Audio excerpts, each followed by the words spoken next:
So we're carrying on with our course overview. After wireless LANs, we will talk about IP routing, the heart and soul of the CCENT course, in my opinion. We'll talk about router basics and configuration, how to console into a router, how to do basic first-time configuration, and what all the different options mean.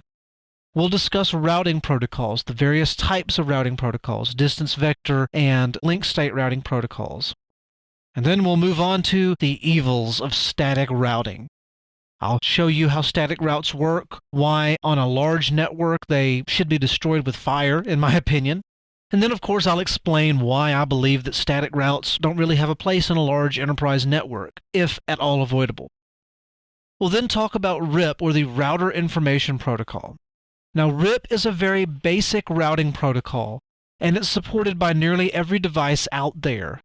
It's one of the easiest to set up and configure and verify, and so that's why they cover it in the CCENT, just to kind of get your feet wet with routing protocols so you know what's coming as you progress further down the certification trail. We'll then talk about wide area networking. We won't talk a whole lot about the nuts and bolts of how to configure wide area networking other than to talk about the types of WANs and to talk about internet connections. We'll then spend a little time about the various types of point-to-point connections, the encapsulation, and how to configure them. Very easy to configure a point-to-point connection. And then we'll touch on frame relay, and frame relay can be a little more difficult to configure than point-to-point connections. We won't configure them in this course, but if you follow on with the IC&D2 course, that's where we get more in-depth with frame relay. We configure up a frame relay network and look at the various types of frame relay networks. But again, that's the next course and not this one.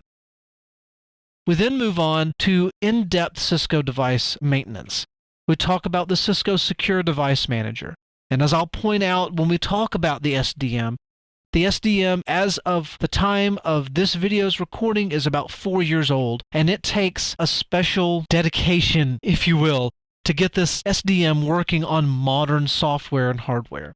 The SDM has actually been superseded, but because it is in the CCENT course, we have to cover it. And so you'll see how it works and how to do basic configurations in the Cisco Secure Device Manager. We'll configure NAT and DHCP using the Secure Device Manager.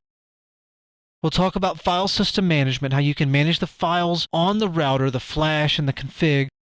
We'll also talk about TFTP and how it can play a role in maintaining your routers and your router configurations, and helping you back up the configurations on your router in case it gets destroyed by a particularly irritated user with a baseball bat. You can put it back exactly as it was before he took a bat to it.